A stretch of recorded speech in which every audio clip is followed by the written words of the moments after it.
They're gonna kill the love of my life. Casey! If I don't go back to what I was doing. On February 24th. Our line of work is quite brutal and quite ruthless. How far would you go for love?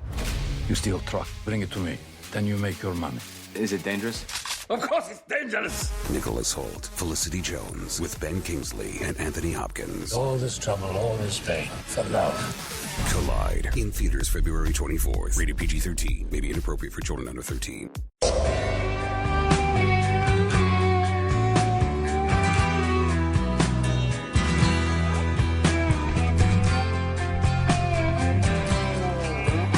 Back here on the Bernie and Sid show on 77 WABC. Day 2 of Sydney and I, our 3-hour format. Yes, and we've had a couple of very good guests the first 2 days in the 9 a.m. hour. Nichelle Turner yesterday from E.T. and CNN, and John Berman, CNN today. Chris Mad Dog Russo yesterday. 11 o'clock hour. Next week, this song here, we're going to have the drummer from Leonard Skinner. Yes, Leonard? Will be in studio. Yes. I would go with Leonard. But Leonard is fine. Whatever. Leonard Marshall, Leonard Skinner. Leonard. No. Did you love this band? I know 2 songs. I can't say I love the band. I know 2 songs. I know this one and Sweet Home Alabama. Why are we having the drummer on? He's famous. He's doing something. He's doing something. All right. Listen, if you're doing something, not even what he's doing something. Do you believe that? The criteria to get on the Bernie and Sid show is he's doing something. Someone crashed after today's show, goes in the toilet and drops an 8-pound duty. He's doing something. But he's not famous. Crash? Right. Leonard Skinner is a big worked for Elvis, right? Leonard Skinner is a big Trump supporter. But we're not talking to Leonard Skinner. We're talking to the drummer. We're talking to Skinner. We had Def Leppard as their drummer. He was the guy great. with one arm, and he was fantastic. But part of his appeal is he's an amazing drummer with one arm. That's the story. So maybe the Leonard Skinner guy. No, he's not. Maybe he had a leg amputated or something. Well, in all seriousness, those people who are able to do these things, whether it's play drums for Def Leppard, run a marathon, for example, when you lose your eyesight doing something as important and courageous as fighting for our country. These people never cease to amaze me. They really are beyond courageous, and especially our next guest, who's actually coming back for a second visit. And the reason why is because he was on short notice. He was in New York, and we got his book, but didn't have a chance to read it. And his name is Major Ivan Castro, and he was a Special Forces Green Beret, veteran of Iraq, Afghanistan, and a hero in our eyes. I'm sure he doesn't agree with that label. But Major Ivan Castro, welcome back to the Bernie and Sid Show. Good morning, guys. How are you guys doing? And first of all, I have to tell you, I am a fan of Leonard Skinner. And if you notice in one of my chapters of the book, I call it Simple Man. So Nice. That's right. That's a song that I truly love, and it really touches me. So once again, thank you for having me on. And well, I hear it's a little bit cold up there in New York. It is a little cold, but that's cool. We're cool with it, no pun intended. It's kind of the change of seasons. We like that, Major Castro. Listen, your book is called Fighting Blind, a Green Beret story of extraordinary courage. And as I pointed out, you were a veteran of Afghanistan, Iraq, and you were wounded in Iraq, and you have some story to tell. You were hospitalized afterward. You lost your eyesight. And a very inspirational story that led you to run marathons all over the world and actually do some hiking at the North Pole, as a matter of fact. Yep, I was very blessed that in 2013 I was part of a U.S. team of 4, and it started off as a competition to ski to the South Pole, along with Prince Harry and some other injured service members from the U.K., Australia, and Canada, and it was a huge achievement. Of course, one of the South toughest Pole. things I've ever done. Yeah, right. Yeah, absolutely. I'm heading to the North Pole hopefully here in April 2018. There you go. Doing both. If you guys are invited. Yeah, no thanks. It's cold here. It's going to be really cold there. Although that shouldn't bother you, Ivan. You spent the first 13 years of your life here in Hoboken, New Jersey, in Frank Sinatra land. That is right. But my parents are from Puerto Rico, and I lived an extended time down in the island. And so, to be very honest, I hate the cold. Right, I don't blame you. So, No, but old San Juan is gorgeous. believer. Yeah.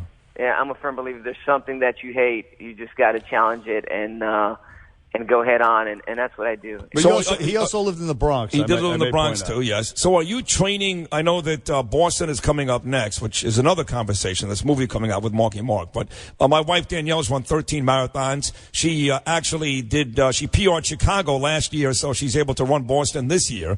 And she's into heavy duty training right now. Are you doing the same for Boston in April? I am. I'm doing Boston and then immediately heading out to London. So I'm going to do Boston and London all in the same week.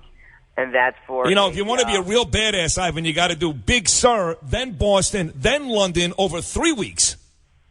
Well, I actually did 3 marathons in 3 weeks 2 years ago. But you know what? That sounds like a challenge there, man. Yeah, but listen... I think we could do it. You don't have to prove yourself to be a badass. I read your book, Major Castro, and you are a certified badass. And listen, you were eventually, as I said, injured in Iraq in 2007. You lost your eyesight, and the circumstances leading up to that, they actually assigned you to a rooftop of a building that you knew wasn't safe, and yet you took your position there, and the unthinkable happened. You lost friends, you lost your eyesight, and you want to recount that day for us a little bit? Absolutely. We were in contact the day before, September 1st, and we had lost some men due to a mortar attack in that same corner. And then that night, I was given an order to occupy that position, knowingly it was that it was already triangulated by the enemy. I was kind of hesitant, but you never, as a soldier, that's what we do. We take orders and we follow orders, and we accomplish the mission. So that was my task to accomplish, and I told my men, let's head on over there, take up the position. But I knew it wasn't something that my men needed to be there. So the next morning, I told my guys, hey, let's pack up. And I'm going to get on the rooftop. You guys get down, and I'm going to peek out another location where we could move and accomplish our mission. We were scouts, snipers, and we were doing overhead security. And I got on the rooftop, and right when I was about to make the call, I had already picked out a new location. Mortar rounds came in, and one landed 5 feet to my left, and that one left me severely injured and unfortunately killed 2 men in the unit that I belonged to. And but immediately the men in my unit jumped into action, and those are the true heroes that under fire, they pulled me off the rooftop, ran their first aid, and got me medevaced and continued on with the mission. And I never call myself a hero or claim to be one. I was just doing my job, and I was accomplishing the mission and taking care of my men. And so I must have done something right that my guys jumped up there and pulled me off. So, no doubt about it. And so then your journey took you back to Walter Reed Hospital, where the conditions were pretty deplorable. And to expedite the story a little bit, you were fortunately moved to Bethesda, and it was because of your wife at the time who. And your mother-in-law, who actually sort of nursed you and motivated you back to mental health as well as physical health. And that led to your involvement in running. You said, I have to do something, and that's what you did. Yeah. When they give you the news that you're going to be blind for the rest of your life, that is not part of your goal in life, to sustain an injury. As soldiers, I think, we don't think about the severeness of our injury. We just think about the mission and the guys to the left and right of us.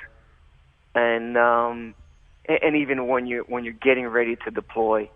But yeah, it was my family that really motivated me and told me just how other men and women and families were on that ward, and I realized I was still an officer, a leader, a husband, a father, and I still had men deployed, and I just couldn't give up on any of them. That's not a part of my vocabulary. I had to continue on. We're faced with challenges every day, all of us, everyone, even your listeners right now. And it's just a matter of, swim or sink, of quit or run to the sound of the gun, and that's what my parents taught me as a child, and that's what I did. And I had a lot of support, not only from my family but friends in command, and it allowed me to continue to serve, in the military. Wow. Listen, a lot of folks, when they're depressed, which you were obviously when you found out that you lost your eyesight, when they're injured, when whatever's going wrong in their lives, they take up something, right, Ivan? So, for example, for me, I go to the gym almost every single day, and that's kind of my piece, right there for an hour and a half. That's my piece. But it's one thing to go to a gym and lift a 50-pound barbell. It's another to run a marathon. I mean, you're talking about over 26 miles. That is something I think only 1% of the people in this country do in their lifetime. Had you done that before, or you just picked it up after all of this? I ran in college and in high school, and that's one of the main things we do in the military is run. And when I came to, I had been in a bed for so long, for over 6 weeks. I had lost over 50 pounds of muscle, and I gained over 70 pounds of fat. So I realized that my life was going down the drain immediately, and I had to make some changes to my lifestyle, my diet, and so I doubled up on my physical therapy, occupational therapy, and cardiovascular. Yeah, but no, I had not run a marathon before, so that was my challenge, to run my first marathon in a year, was to run a marathon, and it was a Marine Corps marathon, and it was really to show the doctors and the nurses and all medical personnel, the great job that they did putting me together. I always say I saw every department at Bethesda Naval Medical Center minus OBGYN and labor and delivery. But I was in every clinic, and it was a team. Right, because you had massive. I mean, the other thing that people might not know about you is not only did you lose your eyesight, but you had massive injuries to your arms, your legs, and right now the things you use to run these marathons. Yep, absolutely. And here we are, New Year's. A lot of folks make New Year's resolutions, and I think this book will touch a lot of folks and hopefully inspire them. Absolutely, make will. A change or a difference in their life, whether it's working out.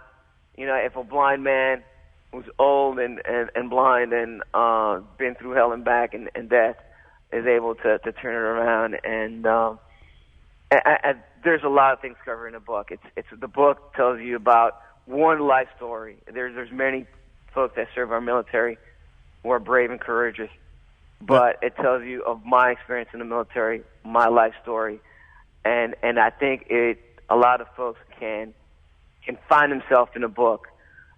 So it talks about deployments around the world, different units, and how diverse our military is, and the sacrifices of men and women in the military and their families. So I encourage everybody to pick it up. Absolutely. New Year's resolution, where there's a gift. If you need a little pick-me-up, motivation, a kick in the butt, whatever it is, pick up the book and the book is called Fighting Blind, a Green Beret story of extraordinary courage by Ivan Castro, and it's co-written by the man who wrote American Sniper, Jim DeFelice. And I can testify to the fact that it's very, very inspirational, and not only your military experiences, but you went through some personal drama subsequent to your running marathons, et cetera, et cetera. You survived that, and now you're in a very good place, and you're still in the military, Major Castro, correct? I am. As a matter of fact, this Friday is my retirement ceremony, so wow. I'm excited. 28 years of service. I've been very blessed, and this retirement ceremony is not mine. It belongs to my family and friends who have been there along these 28 years. I've been very blessed, and it's an honor. It's an honor to serve our military. It's an honor. We're lucky to have you. American. We are lucky to have you, Major Castro. And again, the book Fighting Blind, a Green Beret story of extraordinary courage. We thank you, and congratulations on your retirement. Good luck and Godspeed, and you're welcome here anytime. Thank you, guys. Happy New Year's. And hope you guys stick to your resolution if you have one. Thank you, Ivan. Take care. Doubt. Good luck to you. Take care. Ivan Castro, Fighting Blind is the book. Check it out, folks. It's really a wonderful story. Back on the Bernie and Sid Show after this. They're gonna kill the love of my life if I don't go back to what I was doing. on February 24th. Our line of work is quite brutal and quite ruthless. How far would you go for love? You steal truck, bring it to me. Then you make your money. Is it dangerous? Of course it's dangerous! Nicholas Holt, Felicity Jones, with Ben Kingsley and Anthony Hopkins. All this trouble, all this pain for love. Collide in theaters February 24th. Rated PG-13. May be inappropriate for children under 13.